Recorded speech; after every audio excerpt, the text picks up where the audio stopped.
Okay, so recently we started a new chapter that was work, energy, and power. Okay, so already I guess uh, 2 lectures हो गए. In the previous lecture, we discussed a lot of questions. Okay, so in the previous lectures we discussed how to calculate uh, work, different type of work in different scenarios. Okay, तो ये सारे questions हमने देख लिए थे जिन पे different different type से work हमने सॉल्व किया हुआ था और बहुत ही कुछ स्पेशल क्वेश्चंस भी देखे हुए थे like this one in which the object was at rest at rest but there was work done because the whole system was moving. Okay, तो हम किस तरीके से हमने उसे सॉल्व किया वो सारी चीजें हमने यहाँ पर कैलकुलेट की और उसके बाद फिर हमने एक क्वेश्चन ये किया जिसमें हम ऑब्जेक्ट स्लाइड कर रहे थे. तो सॉल्विंग वाले काफी सारे क्वेश्चंस हो गए थे. आज हमें work done by variable force start करना था बट उससे पहले हमें कुछ कॉन्सेप्चुअल पॉइंट्स देखने हैं वर्क डन के कुछ कॉन्सेप्चुअल पॉइंट्स देख लेते हैं. तो आज जो हम स्टार्ट करेंगे वर्क डन पे कॉन्सेप्चुअल पॉइंट्स के फॉर्मेट में देखेंगे.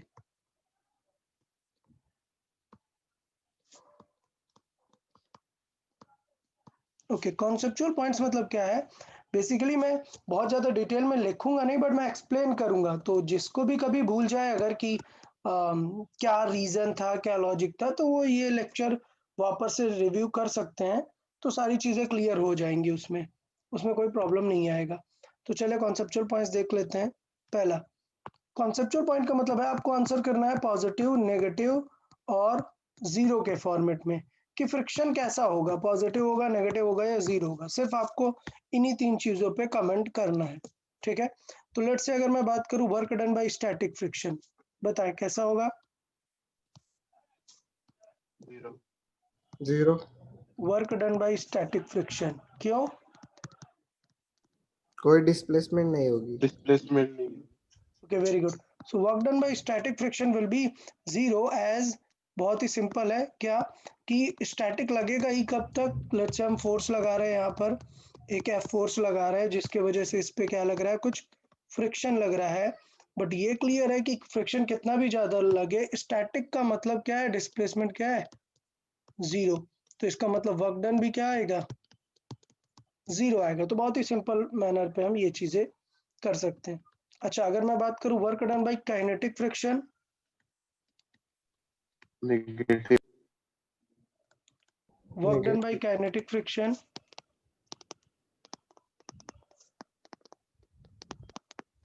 Okay. So work done by kinetic friction क्या होगा नेगेटिव. नेगेटिव. सबको ये समझ आ रहा है पॉइंट. देखिए इसका आंसर क्या हो जाएगा, इसका होगा जीरो.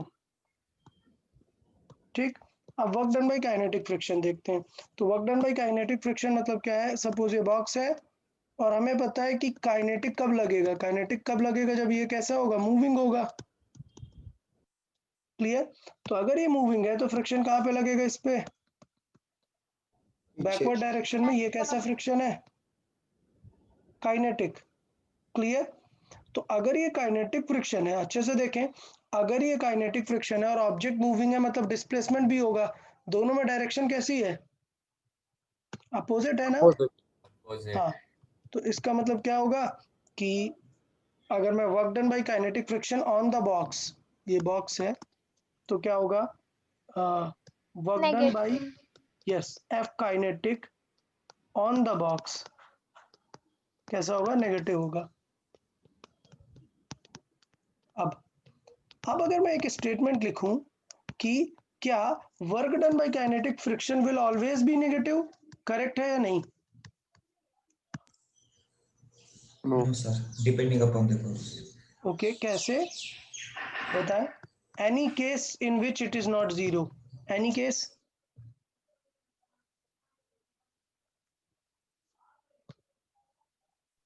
क्या क्वेश्चन क्या बोला फिर से? any case in which it is not negative. State any case in which kinetic friction is not negative. तो अगर कोई केस ऐसा है तो हम ऑलवेज नहीं लगा सकते हैं वर्ड. रिटार्डेशन. मतलब रिटार्डेशन मतलब कैसे, कोई सिनेरियो बताएं. क्वेश्चन टाइप बताए कि यहाँ पर सर जो है काइनेटिक फ्रिक्शन नेगेटिव नहीं है।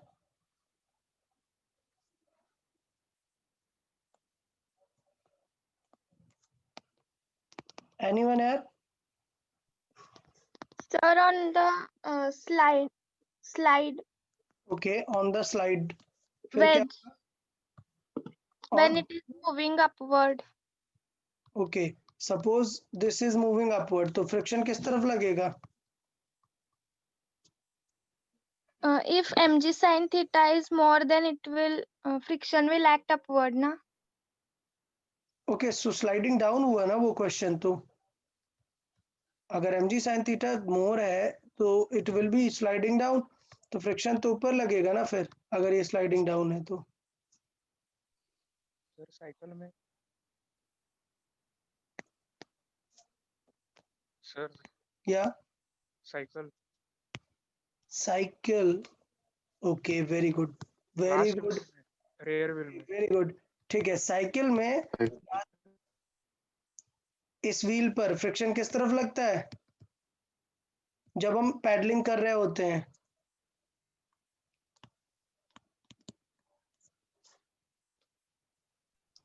अरे याद आ रहा है सबको? ये वाला क्वेश्चन समझाया था।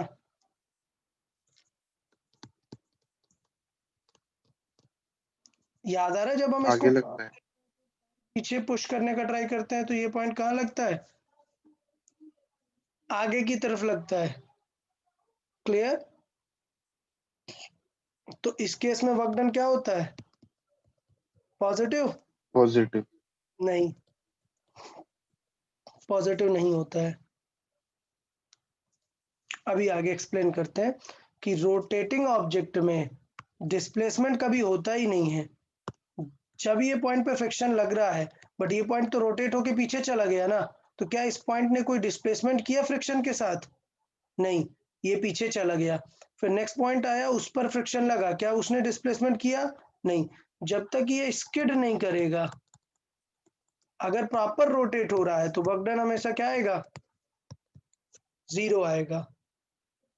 ठीक है, ये चीज याद रखना है। जब तक आप ब्रेक लगा के स्लाइड नहीं कराओगे ना साइकिल या कोई भी व्हीकल को, अगर वो प्रॉपर रोटेट हो रहा है तो work done on that point 0 आएगा, क्योंकि वो पॉइंट डिस्प्लेस हो ही नहीं रहा है, वो सिर्फ कांटेक्ट में आता है। जैसे ही फ्रिक्शन लगता है वो पॉइंट पीछे चला जाता है।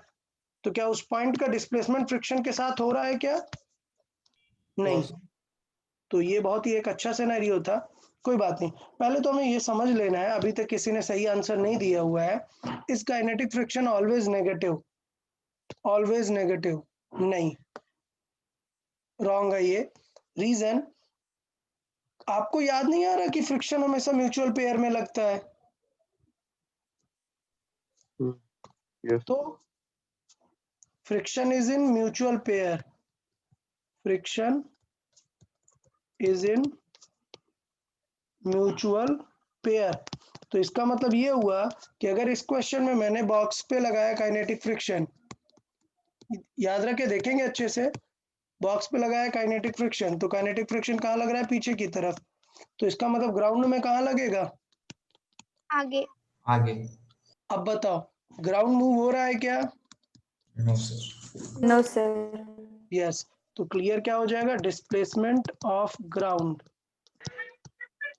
क्या है ग्राउंड का डिस्प्लेसमेंट? 0।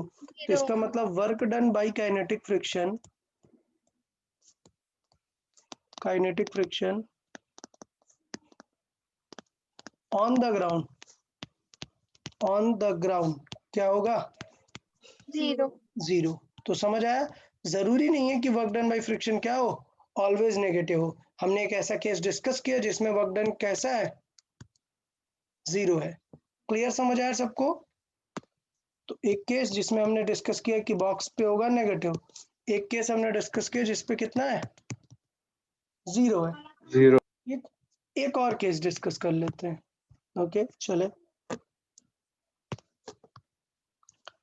कुछ ये वाला क्वेश्चन याद आ रहा है? एक प्लेटफॉर्म है और एक हमने बॉक्स को मूव करा दिया। क्लियर? तो अगर ये बॉक्स मूव हो रहा है तो देखिए सेटअप क्या होगा, फ्रिक्शन कैसे कैसे लगेंगे? अगर ये मूविंग है तो फ्रिक्शन कैसा लगेगा इस पे, पीछे की तरफ कैसा, काइनेटिक। अगर इस पे पीछे लगा तो इस पे भी क्या लगेगा, kinetic.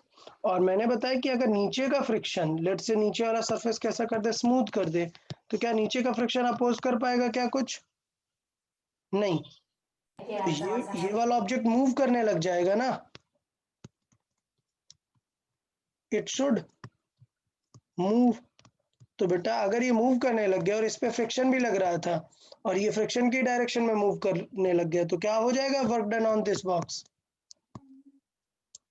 Positive positive clear. Positive तो और फ्रिक्शन किस टाइप का है यहाँ पर, स्टैटिक या kinetic, kinetic kinetic so work done by kinetic friction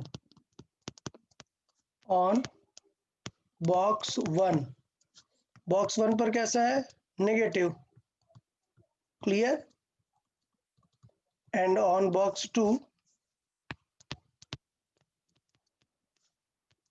कैसा है, पॉजिटिव। ये पॉजिटिव समझ आया क्यों पॉजिटिव है, क्योंकि displacement and friction are in same direction.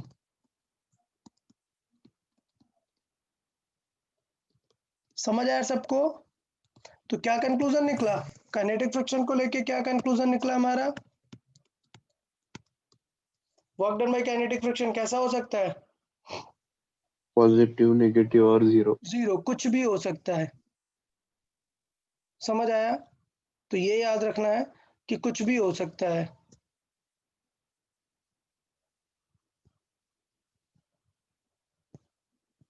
चले अब देख लेते हैं।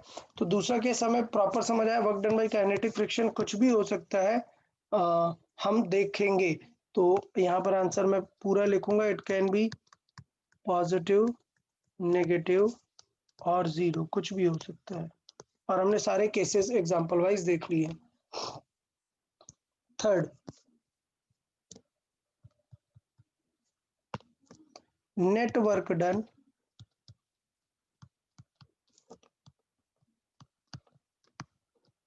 by फ्रिक्शन पेयर,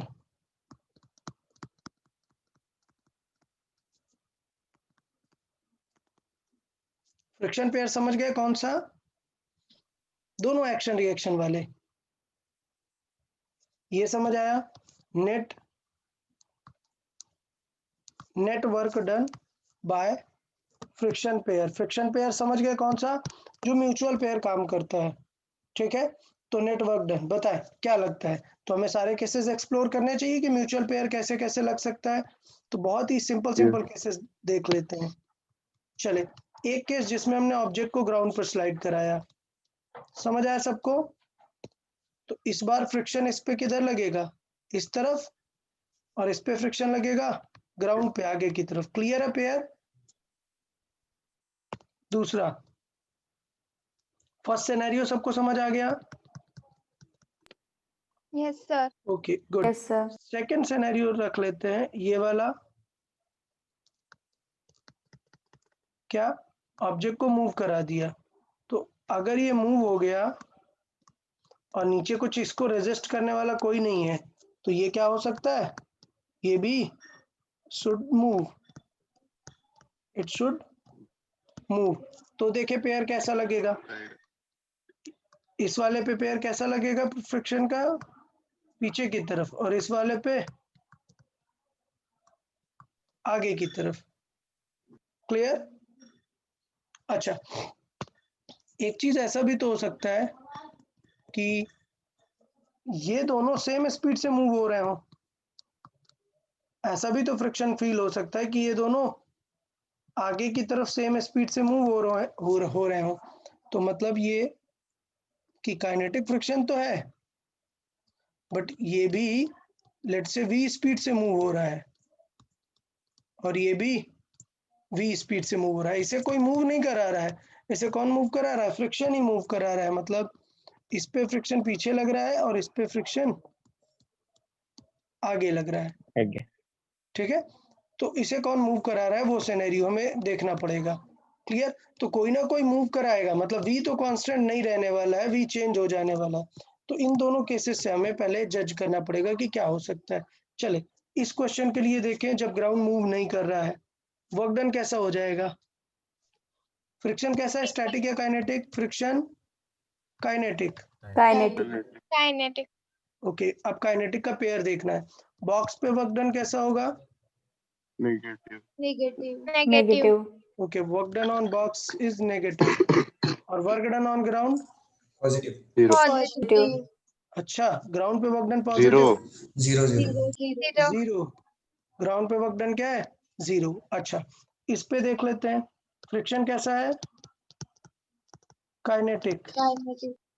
अच्छा, work done on the box कैसा होगा?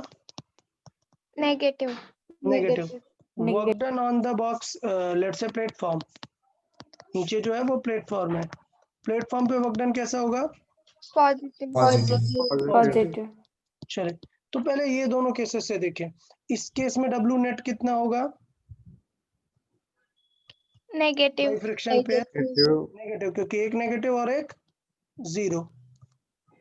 और इस केस में, नेक्स्ट केस में कैसा रहेगा? 0. 0। कैसे कंफर्म कर सकते हैं? Negative and positive cancel. Value तो मैंने अभी बताई ही नहीं। जो डोमिनेट करेगा वो वो उसका आएगा। नहीं भाई, कैसे पता कैसे चलेगा? हमें एग्जैक्ट चाहिए। तो वर्क डन क्या होता है यार? वर्क डन होता है फ्रिक्शन इनटू डिस्प्लेसमेंट। डिस्प्लेसमेंट। अच्छा, फ्रिक्शन तो सेम होगा क्योंकि हम पेयर की बात कर रहे हैं। आप समझ रहे हम क्या कैलकुलेट करना चाहते हैं? पेयर का कैलकुलेट करना चाहते हैं ना, दोनों पेयर का। तो फ्रिक्शन तो सेम ही रहेगा ना, अगर ये F1 है तो ये भी F1 होगा। सो ये क्या होगा? Same for both. क्लियर? अब बताओ डिस्प्लेसमेंट का क्या होगा? क्या दोनों सेम डिस्प्लेसमेंट कवर करेंगे? No. No, sir. कभी सेम डिस्प्लेसमेंट होगा? No, sir. No, sir. होगा। ये कंफर्म है कि कभी सेम डिस्प्लेसमेंट नहीं हो सकता है। ठीक है, क्यों नहीं हो सकता है सेम डिस्प्लेसमेंट? V F1 से ज्यादा होगा।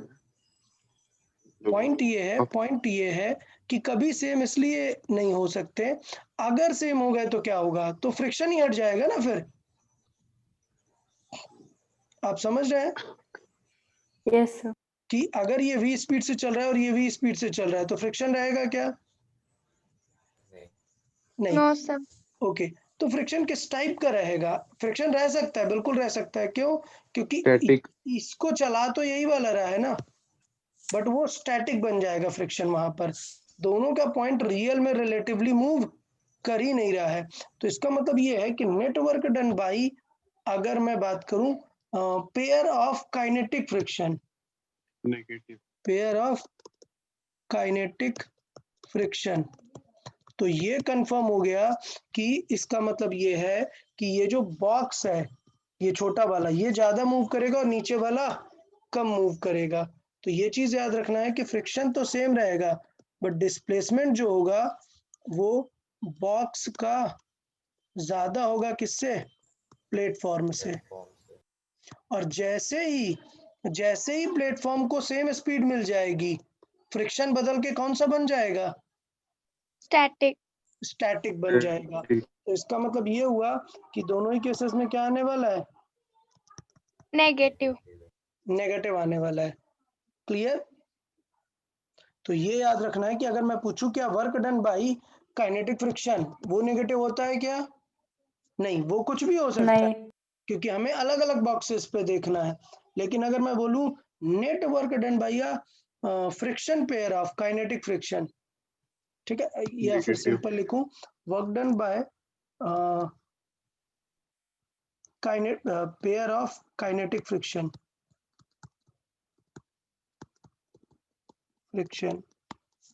तो ये हमेशा क्या रहेगा? नेगेटिव रहेगा। तो ये थोड़ा सा आपको याद रखना है कि कौन सी चीज नेगेटिव है, कौन सी चीज पॉजिटिव है, थोड़ा केयरफुल रहेंगे। डन? सबको क्लियर है? Okay. Next, work done by friction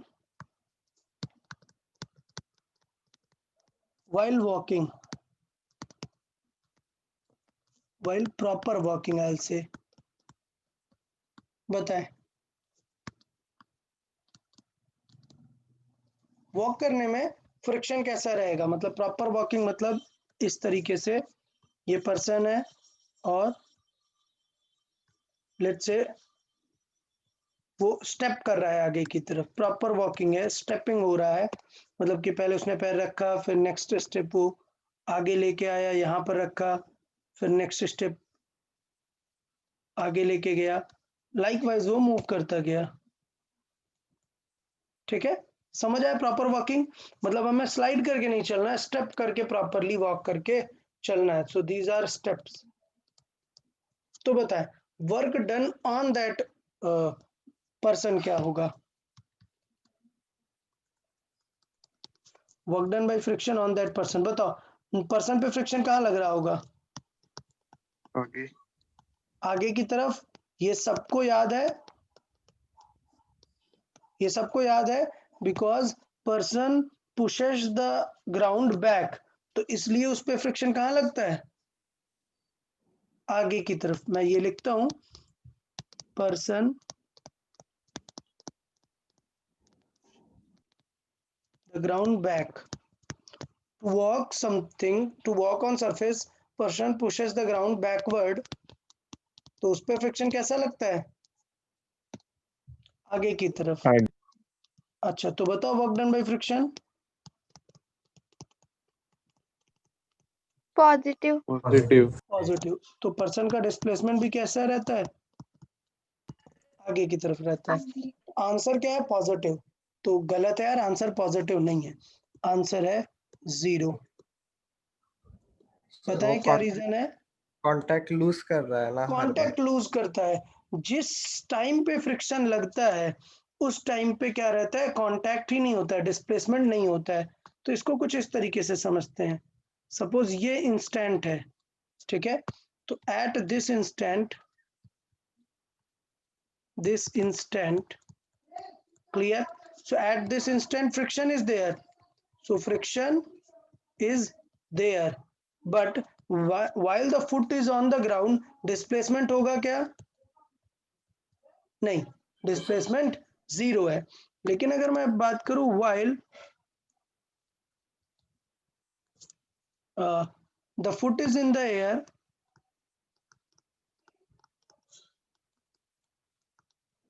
the foot is in the air, तो अगर वो एयर पे है तो डिस्प्लेसमेंट तो हो रहा है, displacement is there, but friction रहेगा क्या? फ्रिक्शन 0 रहेगा। तो इसका मतलब अगर वो प्रॉपर स्टेप कर रहा है, प्रॉपर स्टेप कर रहा है, तो वर्क डन मस्ट बी 0। क्यों? क्योंकि जिस टाइम तक वो डिस्प्लेस कर रहा है उस समय पे फ्रिक्शन लगता ही नहीं है। तो कब अगर आएगा? अगर वो पर्सन स्लाइड करने लगे अपने फुट को, अगर वो ऐसे स्लाइड करा करा के चलेगा आगे की तरफ, ऐसा स्टेप नहीं रखे स्लाइड कराएगा, तो अगर वो आगे स्लाइड करेगा तो फ्रिक्शन कहाँ लगेगा? पीछे लगेगा। ठीक है, तो अगर प्रॉपर वॉक करके चलेगा तो वर्क डन बाय फ्रिक्शन नहीं आएगा, लेकिन अगर स्लाइड करके चलेगा तो फिर आएगा। ओके, तो क्या आंसर रहेगा work done for proper walking? कैसा रहेगा? 0। 0। ओके,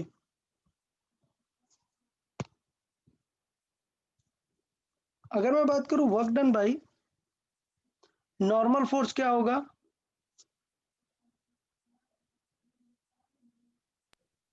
सपोज एक पर्सन स्टेपिंग अप है, सो उसके लिए नॉर्मल क्या होगा? मतलब लेट्स से एक नॉट सरफेस, ऐसा स्टेप्स है, ओके, और वो पर्सन स्टेपिंग कर रहा है, ऊपर जा रहा है, तो उस केस में क्या होगा? Work done by normal reaction अगर हम बात करें तो कभी भी हो यार, normal reaction, yes, normal reaction क्या रहेगी? हमेशा 90 डिग्री पे रहेगी ना। ठीक है, जब तक नॉर्मल रिएक्शन थी तब तक कांटेक्ट था, अदरवाइज क्या हो जाता है, कांटेक्ट लूज हो जाता है। तो हमें इस तरह नहीं करना, हमें पता है कि अगर फ्लैट रोड पे वॉक कर रहा है तो वर्क डन 0 है, सबको दिख रहा है। लेकिन अगर स्टेपिंग है, ऐसा कुछ है, तो आपको लगेगा कि यार डिस्प्लेसमेंट तो इस तरफ हो रहा है और नॉर्मल कैसे लग रहा है, नॉर्मल अप लग रहा है। तो क्या वर्क डन आना चाहिए क्या? No, sir. नहीं। No, तो ये थोड़ा सा हमें ध्यान देना है कि लॉजिकली देखने में तो लग रहा है कि वर्क डन वहां पर आना चाहिए, ठीक है, वर्क डन वहां पर आना चाहिए। बट अच्छी बात यह है कि जब हम स्टेप करते हैं तो नॉर्मल कंटिन्यूअसली एक्ट ही नहीं करता है।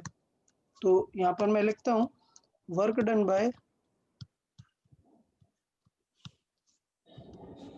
By normal reaction, okay, reaction on walking horizontal or stepping or stepping up, stepping up, दोनों ही केसेस में क्या आता है, 0। रीजन क्या है, रीजन ये नहीं है कि इन दोनों के बीच में देखो एंगल तो कम है, देखने से क्या लग रहा है वर्क डन कैसा होना चाहिए, पॉजिटिव।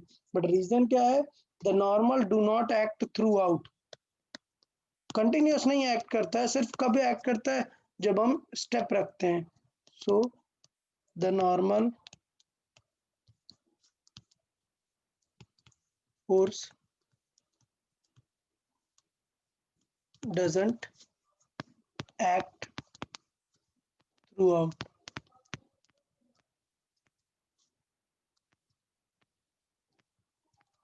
इसलिए नॉर्मल रिएक्शन का वर्क डन क्या रहेगा, 0 रहेगा, ठीक है। ओके, नेक्स्ट थोड़ा सा फोर्सेस वाइज भी देख लेते हैं। सपोज एक वॉल है, ये वॉल क्या है, रिजिड है। रिजिड का मीनिंग जानते हैं क्या है, क्या ये एक भी कंप्रेस होगी क्या, no, sir. नहीं। तो अगर मैं इस पे एक बॉल थ्रो करूंगा और वो बॉल रिटर्न आएगी तो वर्क डन कैसा होगा, ये हमें देखना है। तो ये बॉल क्या है, रिजिड है, और हमने एक बॉल थ्रो की, क्लियर, और वो बॉल रिटर्न आ गई। तो what was the work done by the ball और ऑन द बॉल, कुछ भी सिनेरियो में डिस्कस करना है तो क्या हो जाएगा। लेट्स से हम पूछ रहे हैं work done bye rigid wall on the ball. बताएं, रिजिड वॉल बॉल पर कितना वर्क करेगा, पॉजिटिव नेगेटिव कैसा, जब बॉल कांटेक्ट पे आएगा,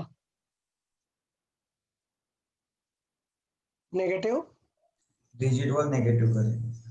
रिजिड वॉल नेगेटिव करेगा। चेक करते हैं रिजिड वॉल का मतलब क्या है।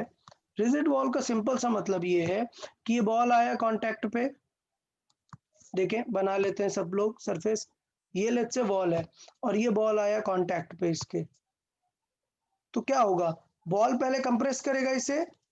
अच्छा, रिजिड है तो क्या ये वॉल कंप्रेस होगी क्या, नो सर। तो ये एक्शन रिएक्शन पेयर लग रहे हैं, बॉल कंप्रेस नहीं होगी, बट कौन कंप्रेस हो जाएगा, बॉल कंप्रेस हो जाएगी। तो बॉल कुछ ऐसे फ्लैट टाइप हो जाएगी। यस। ओके, मैं थोड़ा सा बना देता हूँ और प्रॉपर। ओके, तो बॉल कुछ इस टाइप पे हो जाएगी, यहाँ पे थी वो सर्कुलर, बट अब यहाँ पे वो फ्लैट हो जाएगी ऐसा स्टिक टाइप पे, ठीक है। ये सिचुएशन होगी बॉल की। अब देखिए फोर्सेस तो लग ही रहे हैं, फोर्सेस ये आगे की तरफ लग रहा है, ये पीछे की तरफ लग रहा है, फिर थोड़ी देर बाद वापस से बॉल क्या होगी, रिलीज हो जाएगी। तो बॉल इस तरीके से थी और वापस से रिलीज होगी और इस तरफ मूव करने लगेगी, ठीक है। इस पूरे पॉइंट पर देखो कि जिस पॉइंट पर फोर्स लग रहा था, क्या ड्यू टू वॉल वो पॉइंट डिस्प्लेस हुआ क्या? No, sir. No, sir. तो पॉइंट ऑफ कांटेक्ट वो डिस्प्लेस हुआ क्या? No, sir. Okay, so situation क्या हो गया? इसका मतलब answer for point Zero. Of contact displacement क्या है? 0। Zero. इसका मतलब क्या आने वाला है? Work done. 0.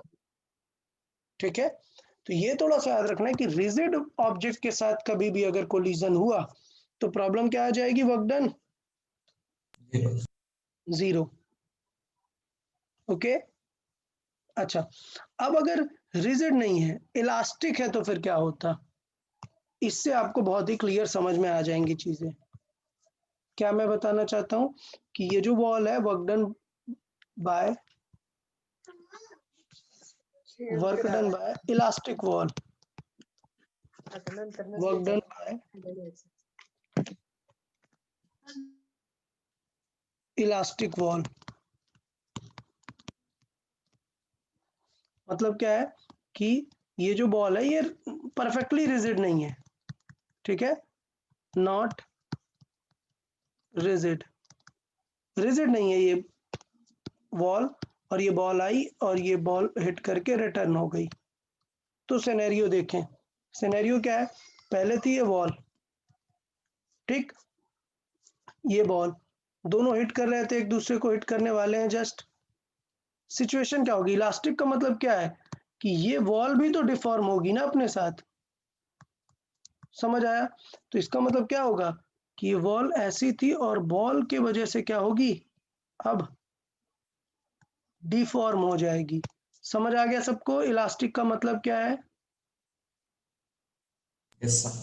ओके, तो इसका मतलब हुआ कि फोर्स, ये वॉल फोर्स किस तरफ लगा रही थी? इस तरफ, लेकिन वॉल का डिस्प्लेसमेंट किधर हो गया? Forward. नहीं, डिस्प्लेसमेंट, ये बॉल तो उसको नेगेटिव। आगे की तरफ, इस तरफ ले गया। तो सिचुएशन समझ में आई? अगर इलास्टिक है तो क्या सिचुएशन हो गई? वर्क डन बाई बॉल क्या होगा? Negative. तो बॉल वॉल पे फोर्स कैसा लगा रहा है? आगे की तरफ। पॉजिटिव। ये क्या है? Force by ball. और ये वाला रेड से जो दिखा है ये क्या है? Force by Wall. वॉल। ठीक है, तो दोनों ही सिचुएशन में डिस्प्लेसमेंट चीज का किधर हुआ है? आगे की तरफ हुआ है। तो दोनों हम फोर्सेस देख सकते हैं ना यहाँ पर। तो wall, work done by wall क्या होगा? Negative. Negative. Okay, so work done by wall on the ball,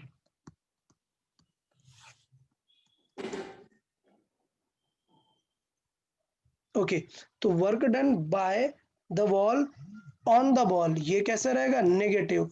और मैं पूछूं work done by ball on the wall, Positive. ये पॉजिटिव। रहेगा पॉजिटिव। तो इसका मतलब आपको कौन सा टर्म, कौन सा वर्ड माइंड में रखना है जो गलत करा सकता है question? Elastic. Elastic wall. Elastic है या फिर Rigid. रिजिड कॉन्टैक्ट है? रिजिड कॉन्टैक्ट है तो आंसर क्या रहेगा अपना? Zero. 0। सर और अगर, दोनों वर्क डन 0। हाँ दोनों, और अगर कोई भी, क्योंकि पॉइंट ऑफ कांटेक्ट डिस्प्लेस ही नहीं हुआ ना, ये तो इसका स्ट्रक्चर एकदम चेंज हो गया बॉल का। पहले बॉल यहाँ पर कांटेक्ट में आया, अब बॉल फ्लैट हो गया, क्या डिस्प्लेस हुआ? क्या बॉल कहीं पे भी डिस्प्लेस हुआ? क्या नहीं हुआ, क्योंकि बॉल फ्लैट हो, मतलब एक सरफेस फ्लैट होने की वजह से बॉल डिस्टॉर्ट हो गई, डिस्प्लेस नहीं हुई बिल्कुल भी। ठीक है, तो क्वेश्चन देखना है कि क्वेश्चन में रिजिड बोला है या इलास्टिक। इलास्टिक बोला है तो दोनों आंसर है, अच्छे से देखेंगे कि पूछा क्या है। समझ आया? इलास्टिक बोला है तो चेक करेंगे कि क्या क्वेश्चन पूछा है, वॉल ऑन द बॉल पूछा है या बॉल ऑन द बॉल। और अगर रिजिड है तो फिर तो टेंशन लेनी ही नहीं है। समझ आया? Sir clear? हाँ, वो इलास्टिक वॉल का केस है ना, उसमें डिस्प्लेसमेंट जो वॉल डिफॉर्म होगी वही डिस्प्लेसमेंट होगा ना। हाँ हाँ, जितना वॉल डिफॉर्म होगी। हाँ सर। ऐसा रियल में ऐसा कुछ नहीं होगा, क्योंकि रियल में परफेक्टली रिजिड पॉसिबल ही नहीं है। अगर आप वो जो नेशनल ज्योग्राफी में दिखाते हैं ना, बहुत ही फ्रेम रेट बढ़ाकर कोई भी देखते हैं, तो कोई भी वॉल, अच्छे से अच्छा वॉल भी थोड़ा स्लाइटली डिफॉर्म होता है, कितना भी हो। मतलब आइडियल है, परफेक्टली रिजिड क्या है? आइडियल, और आइडियल केस एग्जिस्ट ही नहीं करते हैं, ठीक है। हाँ सर। तो इसलिए जीरो वाला रियल में कभी नहीं होगा, बट अगर आइडियल मान के चले कि रिजिड है तो फिर होगा। ओके, मुझे लगता है ये क्लियर है, इसमें कोई डाउट किसी को? Okay, work done by friction, work done by friction while writing। बताएं क्या हो जाएगा? Work done by friction while writing।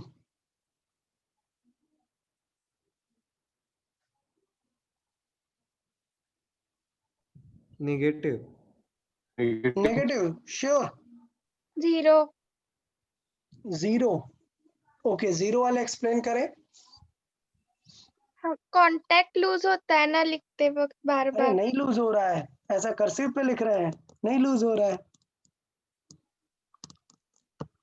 अरे लेट्स से मैं मतलब वो सिंगल, पेन की निब का क्या?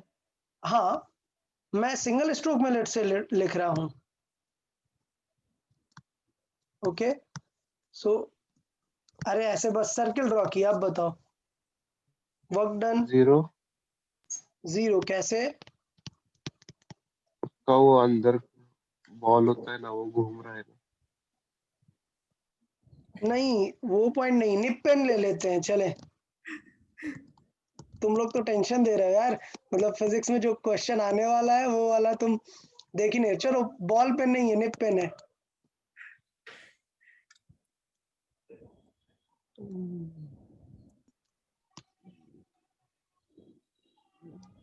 अरे बहुत ही स्ट्रेट है यार, निप पेन लेट से मैंने ये लाइन ड्रॉ की, बताओ फ्रिक्शन किधर लगेगा?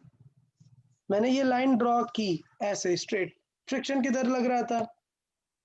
पीछे पीछे की तरफ, और जबकि मैं पेन को कहाँ डिस्प्लेस कर रहा हूँ?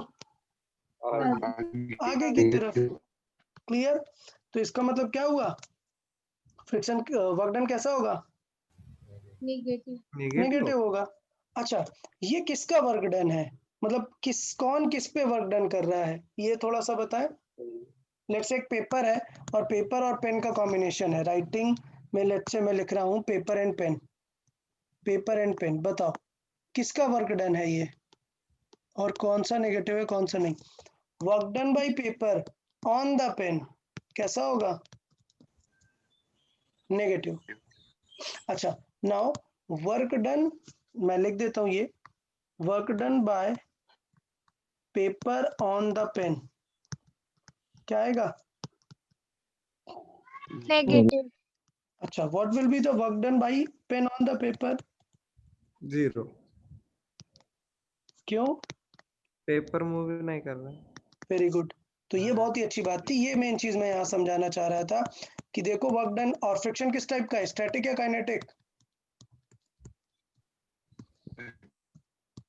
भाई लिख रहे हो, कौन सा फ्रिक्शन आएगा? काइनेटिक आएगा। काइनेटिक। तो देख रहे हैं, मोस्टली जब आप क्वेश्चन सॉल्व करेंगे, बहुत सारे केसेस में मोस्टली काइनेटिक फ्रिक्शन का वर्क डन क्या आता है? नेगेटिव आता है, ठीक है। बट आपको याद रखना है कि no, it is not always, क्योंकि work done by pen on the paper ये क्या आएगा? जीरो। तो देखो ये भी तो काइनेटिक ही लग रहा था ना पेपर पे, पेपर पे फ्रिक्शन कौन सा लग रहा था? काइनेटिक लग रहा था, लेकिन वर्क डन क्या है? जीरो। तो याद रखना है कि काइनेटिक फ्रिक्शन का कुछ भी हो सकता है, लेकिन अगर हम पेयर का बात करें तो पेयर हमेशा कैसा आएगा आंसर? नेगेटिव। नेगेटिव। ठीक है, तो ये थोड़ा सा क्लियर रखना है, लिखने की जरूरत है क्या, किस वजह से? रीजन क्लियर है सबको? Yes. Because displacement of paper 0 है, ठीक है। सर ओके हाँ पेपर ऑन द पेन और पेन ऑन द पेपर, ये एक बार फिर से एक्सप्लेन कीजिए ना। ठीक है, मतलब इस लाइन का मतलब क्या है, तो अब मैं यार एक लेट्स से ये पेन का पॉइंट है, ठीक है, और मैं लिख रहा हूं मतलब I am sliding this pen like this, और ये पेपर है, आप 3D में देख रहे हैं, लेट्स से ये पेपर है, ये पेपर है, और आप साइड व्यू से देख रहे हैं, ये पेन के थ्रू हम लिख रहे हैं, एक हमने लाइन ड्रॉ की, ये रेड कलर पे मैंने लाइन बनाई। तो अगर मैंने लाइन इस तरीके से ड्रॉ की पेन से, तो इसका मतलब क्या होगा कि इस पूरे टाइम पे पेन आगे की तरफ स्लाइड हो रहा था, तो फ्रिक्शन पेन पे कहाँ लगेगा, पीछे की तरफ। अगर पेन पे काइनेटिक फ्रिक्शन पीछे की तरफ लग गया, तो पेपर पे कहाँ लगेगा काइनेटिक फ्रिक्शन, आगे की तरफ। But paper is working like a ground now. क्या पेपर मूव कर रहा था क्या उस टाइम पे जब हम काइनेटिक फ्रिक्शन लगा रहे थे, नहीं। सर तो वो ग्राउंड वाला क्वेश्चन बताया था ना, वही क्वेश्चन हो गया ये, कि वर्क डन ऑन पेपर नहीं होगा बट पेन पे नेगेटिव होगा,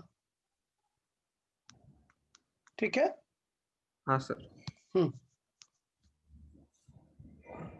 चल, तो कॉन्सेप्चुअल पार्ट काफी सारे हो गए हैं, मुझे लगता है कॉन्सेप्चुअल में इतनी दिक्कत नहीं होनी चाहिए आपको किसी को। ओके सबको, कॉन्सेप्चुअल वाले जितने पॉइंट्स बताए हमने।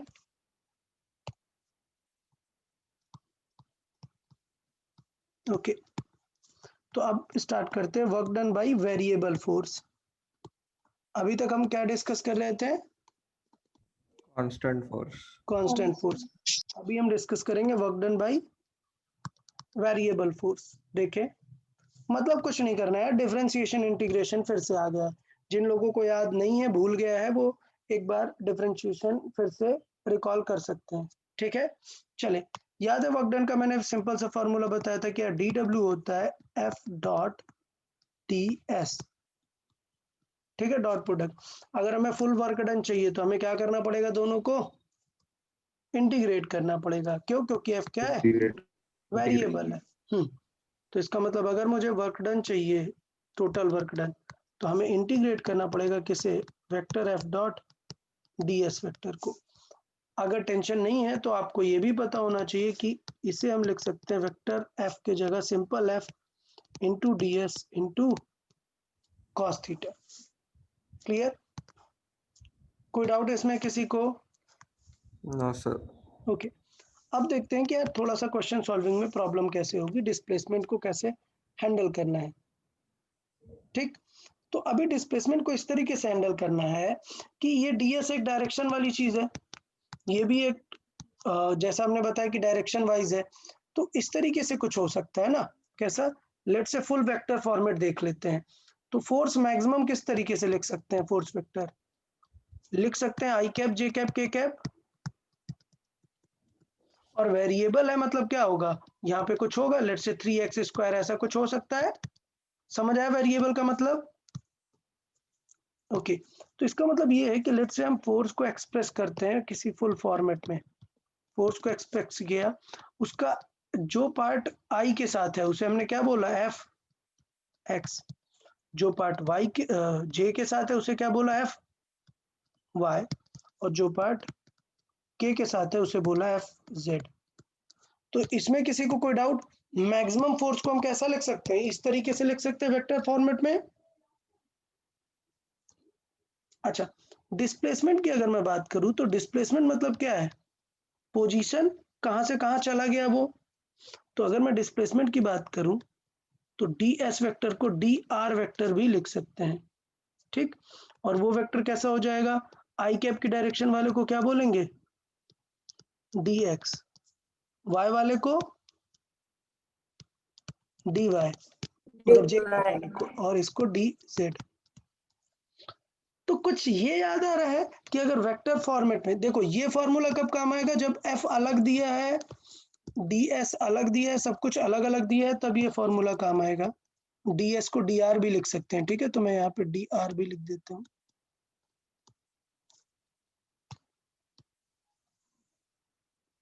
ये फॉर्मूला कब आएगा काम, जब f और dr सब अलग दिए हैं।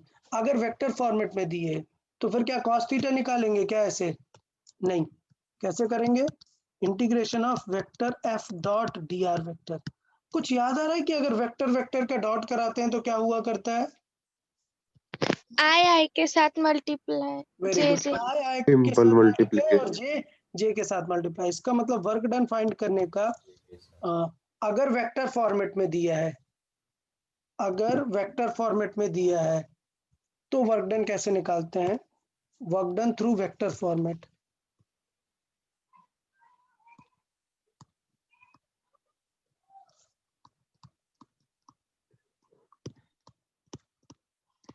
अगर कैसा दिया है फोर्सेस, वेक्टर फॉर्मेट में दिया है, तो वर्क डन कैसे निकालते हैं?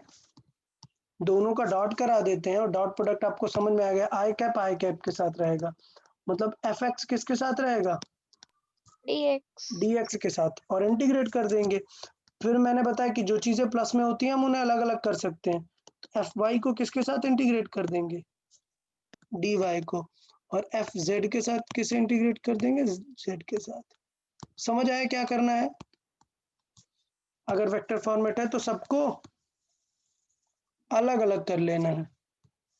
कोई डाउट किसी को इसमें? क्लियर? अच्छा, अभी क्या करना है? लेट से हमें दे दिया कि डिस्प्लेसमेंट हमें एक प्लेस से दूसरे प्लेस तक जाना है, तो मतलब from position R1 to R2।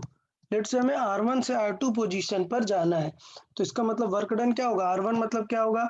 R1 का अपना एक XYZ होगा, X1 Y1 Z1 to R2 इसका अपना एक X2 Y2 Z2 होगा। ठीक, तो इसका मतलब वर्क डन में क्या करना है?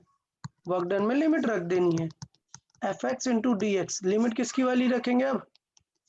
x की। कहां से कहां? x1 से कहां तक जाना है? x2 तक। y पे y की लिमिट रखेंगे। क्लियर?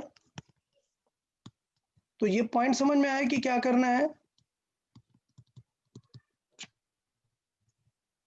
ठीक है, तो अभी टेंशन नहीं है, हमें सिर्फ इंटीग्रेट करना है। मैं एग्जांपल्स आपको दूंगा और आपको तुरंत समझ आ जाएगा। तो एग्जांपल्स के थ्रू देखना बहुत ही क्लियर हो जाएगा। पहले ये देखो, ये समझ आया कि क्या करना है हमें? सबका अलग अलग, आई कैप का अलग, जे कैप का अलग और के कैप का अलग, सबका अलग अलग वर्क डन हमें निकालना है वेक्टर फॉर्मेट में। और डायरेक्ट अगर दिया है तो इस तरीके से निकाल सकते हैं। तो देखें, एग्जांपल्स के थ्रू सीखेंगे थोड़ा सा, चीजें बहुत ही अच्छे से समझ सकते हैं। लेट से मैं पूछूं अगर find work done by F is equal to 2x i cap in moving an object from 2,3 to 6,4। Okay, समझ आया? वर्क डन समझ आया सबको कि वेरिएबल है तो क्या होगा? बिकॉज फोर्स इज वेरिएबल, क्या करना चाहिए हमें? इंटीग्रेट करेंगे, integration of F dot D R. But देखो एफ किस डायरेक्शन में है? आई कैप आई कैप। तो फिर इसका मतलब इंटीग्रेशन सिर्फ किसके साथ कराएंगे? आई I कैप हाँ, आई कैप वाले के साथ। So because force is only along I cap, so in dot product only कौन वर्क करेगा? dx। ठीक है, समझ आया ना? देखो यहाँ पर क्या बताया कि अगर पूरा वेक्टर दिया है तो भाई जो पोजीशन वेक्टर है, काम में सिर्फ कौन आएगा? आई के साथ कौन आएगा? आई आएगा ना। अगर मैं I को J के साथ सॉल्व करूंगा तो आंसर क्या आ जाने वाला है? 0. तो इसका मतलब ये है कि डॉट प्रोडक्ट में आपको चाहिए तो मैं दोनों सॉल्व करके दिखा सकता हूँ, बट जरूरत नहीं है। ठीक है, तो चाहिए तो मैं आपको ये सॉल्व करके दिखा देता हूँ, बट याद रखना है कि जरूरत नहीं है। ये क्या है, 2x I कैप है। ठीक, dr को मैं क्या लिख सकता हूँ, dr को लिख सकता हूँ dx I cap plus dy j cap. तो अगर मैं डॉट कराऊंगा तो I डॉट I क्या होगा, 1. 1, बट I डॉट j क्या होगा, 0. 0। तो क्या मुझे फर्स्ट प्लेस पे ही dy को सॉल्व करने की जरूरत थी क्या? No sir. नहीं, ओनली dx से काम बन जाएगा, बट मैंने यहाँ पे लिख के समझा दिया कि नो नीड ऑफ dy।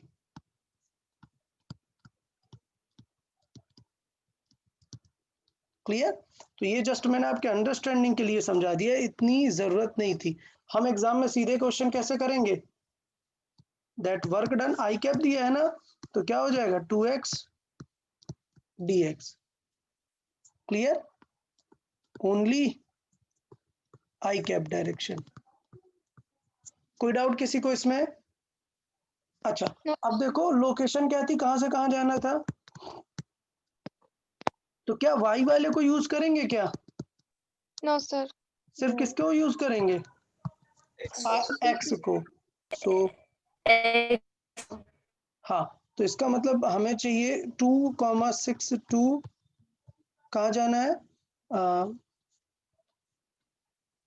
6,4। 6 4. सो 2,32 6,4। तो इसका मतलब हमें यहाँ लिमिट में सिर्फ क्या लेना पड़ेगा, 2 से 6। 6. 6 क्लियर? तो ये मैंने हाईलाइट किया। तो मुझे लगता है आपको समझ में आ गया कि वेरिएबल फोर्स में क्या केयरफुल रहना है। अब यार देखो, अब तो फॉर्मूला पता होना चाहिए integration, x to the power n dx का क्या फॉर्मूला होता है, x to the power n+1 upon n+1। 1. Plus 1। ये देखो यार, ये याद रखना पड़ेगा फॉर्मूला, ये मैं अब बार बार आपको इसको नहीं लिखा सकता हूँ। तो देखें क्या हो जाएगा, इसका हो जाएगा 2 will remain as it is, क्या हो जाएगा x टू दी पावर 2/2। कोई डाउट? अब लिमिट कैसे रखते हैं, ये 2 तो बाहर आ गया, 2 को तो कोई टेंशन नहीं, लिमिट रखते हैं पहले 6 स्क्वायर माइनस 2 स्क्वायर। तो कितना आ जाएगा वर्क डन, 32 जूल। समझ आया सबको, work done by variable forces, समझ आया सबको अच्छे से? Yes, sir. Okay, very good. Sir और एक बताए. हाँ, मतलब इसको एक बार फिर से एक्सप्लेन करें। Yes sir. ओके, देखिए होता क्या है, पहले मुझे ये देखा मैंने फोर्स, ये एक्स से पता चल रहा है कि ये कैसा फोर्स है, वेरिएबल। वेरिएबल. इंटीग्रेट करना है, ठीक। तो पहला स्टेप है चेक करना है कि ये वेरिएबल है तो इंटीग्रेट करेंगे। दूसरा स्टेप है कि ये वेक्टर फॉर्मेट में है, तो मतलब हमें चूज करना पड़ेगा। तो मैंने बताया कि जब कभी वेक्टर फॉर्मेट में होता है तो ये जो पोजीशन होती है ये भी वेक्टर में होगी, आई कैप जे कैप के कैप। तो जब हम, बिकॉज फॉर्मूले में डॉट प्रोडक्ट है तो डॉट आई वाला सिर्फ आई के साथ ही होता है। इसका मतलब ये है कि जब भी हम कभी सॉल्व करेंगे तो आई वाले को सिर्फ किससे इंटीग्रेट करेंगे, dx से। तो ये बन गया पूरा पैटर्न कि अगर आपके पास सिर्फ आई वाला है तो आप क्या करो, सिर्फ dx करो, y j वाला है तो dy के साथ। ओके, समझ आया सबको? Yes sir.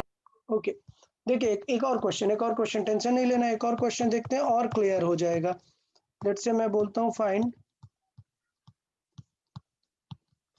Work done by f is equal to, let's say 3x square i cap plus 4y j cap। Clear? Find the work done by this force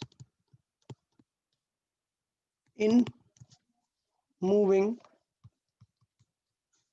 an object from -2, 4 2 3, -1 या -3, -3। ठीक है, question समझ आया सबको? Question समझ आया सबको? हाँ अभी सर। क्या चेक करना है? फोर्स कैसा है? वेरिएबल है, और इसमें क्या क्या है? आई एंड जे के करवाए दोनों। आई एंड जे के जे कैप डायरेक्शन। तो इसका मतलब हमें क्या करना चाहिए वर्क डन में? dx और dy दोनों dx और dy दोनों आएगा। तो इंटीग्रेट आई कैप वाले को किसके साथ रखेंगे? dx dx के साथ। dx dx तो मैं यहाँ पे लिखूंगा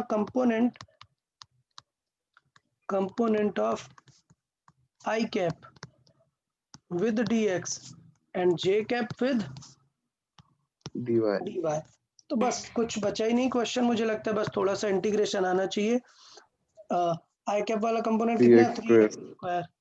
सो 3x स्क्वायर dx प्लस दूसरा क्या है? 4y ठीक है dy। क्लियर? लिमिट क्या क्या है? -2 to 3 -2 to 3। दूसरा कौन है? 4 to -3 to 4 to -3 4 to -4 to -3। -3। Clear? अब मुझे लगता है मैं फॉर्मूला नहीं लिख रहा हूँ, सबको पता है x3 will remain as it is और पावर एक ऐड होती है, तो एक्स स्क्वायर का क्या बनेगा? x³ by cube 3। -2 to 3 limit हो गई। फिर ये क्या होगा? देखें 4 और सिचुएशन क्या होगी? y का क्या होगा? पावर एक ऐड होगी, y स्क्वायर बाई 2 क्या होगी? 4 to -3। अब चले जल्दी से लिमिट रख देते हैं। सो देखो 3 तो कैंसिल आउट हो 3 जाएगा, कट कट हो जाएगा। चलो अच्छा साइड से लिख लेते हैं, -8 3 कट। तो 3 का क्यूब -2 का क्यूब। समझ आया? लिमिट में पहले 3 रखा, फिर -2 रखा। लिमिट रखना मतलब जो x है उसकी प्लेस पर ये वैल्यू रखना है। फिर 4 इंटू 1/2 तो कांस्टेंट है, बाहर आ गया। y स्क्वायर है, y स्क्वायर मतलब -3 का स्क्वायर -4 का स्क्वायर। सबको लिमिट समझ आया? किसी को लिमिट में कोई डाउट? ये मैं ऑलरेडी बहुत बार बता चुका हूँ, इसलिए मैं थोड़ा सा फास्ट सॉल्व कर रहा हूँ। 3 कट क्या वैल्यू आ जाएगी? 3 का स्क्वायर 35 27 माइनस, और -2 का क्यूब क्या होगा? -8। तो माइनस माइनस दोनों ऐड हो जाने वाले हैं, प्लस ये हो जाएगा 2 इंटू -3 का स्क्वायर 9 -4 का स्क्वायर 16। तो देखिए आंसर कितना आ जाएगा? ये कितना हो गया टोटल? 35 35 प्लस ये कितना हुआ? ये नेगेटिव में आ जाएगा। -7 -7 मतलब -14। -10 समझ आया सबको? तो कितना हो गया आंसर प्लस का? 26। 21 प्लस का 21। मुझे लगता है सबको अभी समझ में आ गया वर्क डन कैसे करना है। Yes sir. किसी को कोई डाउट? ओके, अब एक अच्छे से एग्जांपल के साथ, ऑल्दो मैं सॉल्व करना इसे सिखा दूंगा, बट मैं एक एग्जांपल दे देता हूँ कि मिसकॉन्सेप्शन क्या है। एक मिसकॉन्सेप्शन सर है ये के की फॉर्म में नहीं आता क्या? के फॉर्म में मींस आएगा ना, मतलब मैं तो बस अभी स्टेप दे रहा हूँ ना आपको। एक आई का कराया, फिर एक जे का कराया, अब के भी आ जाएगा उसमें। ठीक है, तो कोऑर्डिनेट्स आपको क्या होंगे? 3D कोऑर्डिनेट्स देगा, 2, 3, लेट्स से -1। समझ आया? ओके कर लेंगे हम नेक्स्ट लेक्चर में, और सारे एग्जांपल प्रैक्टिस कर लेंगे। ठीक है, आज का लेक्चर थोड़ा शॉर्ट है, 1 आवर ही है, तो ज़्यादा नहीं कवर कर पाए हम चीज़ों को। नेक्स्ट लेक्चर में हम और डिटेल पे करेंगे, बट मैं यहाँ पे एक मिसकॉन्सेप्शन क्लियर पहले करूँगा, उसके बाद नेक्स्ट लेक्चर में हम डिटेल में करेंगे। देखें, मैं पूछूँ अगर find work done by F is equal to 3y I cap plus 2x square j cap in moving the object, let's say in moving the object from a particular point, object from let's say 2, 3 to -2, 4। ठीक है, random कोई भी point दे दिया। अब बताओ क्या करेंगे? अब सारा आपको पता ही है, क्या क्या करना होता है? आई कैप के साथ क्या रखते हैं? आई कैप के साथ। हाँ, तो कुछ स्टूडेंट क्या करते हैं, मैं फिर से बता रहा हूँ, फोर्स वेरिएबल है, मैं आपको मिसकॉन्सेप्शन यहाँ पे क्लियर करना चाहता हूँ। फोर्स वेरिएबल है तो ये याद रखना है कि आई कैप के साथ क्या रखना है, dx रखना है, और j dx के साथ क्या रखना है, dy रखना है। y But कुछ स्टूडेंट क्या करते हैं, कुछ स्टूडेंट इसको ऐसे लिख देते हैं, क्या x देखा और उसके साथ x लिख दिया, मतलब वो क्या कर देते हैं, वो लिख देते हैं 3x 2x square dx plus 3y dy। क्या ये करेक्ट है? no sir ये सर रॉन्ग है। तो ये मिसकॉन्सेप्शन था कि ऐसा नहीं करना कि x देखते ही x के साथ रख दिया। तो इसका मतलब हमें क्या रखना पड़ेगा, i वाले के साथ dx रखेंगे। तो i वाला क्या था, 3y, मतलब 3y के साथ रखेंगे dx, और नेक्स्ट था 2x 2x स्क्वायर के 2x साथ dy। ठीक, अच्छा, अब इसके बाद क्या करेंगे, अब सॉल्व करेंगे। तो अभी सॉल्व करेंगे तो 3 बाहर आ जाएगा, y का क्या हो जाएगा, y square by square 2 और इसका क्या हो जाएगा, 2 बाहर आ जाएगा, x का क्या हो जाएगा, 2 by x क्यूब बाई 3, और ये हो जाएगा हमारा रॉन्ग। क्यों, we can not integrate y with x। समझ आया? yes sir यस सर तो ये चीज है, यहाँ पे लिखते हैं, इस चीज को क्लियर कर लेते हैं। We can not integrate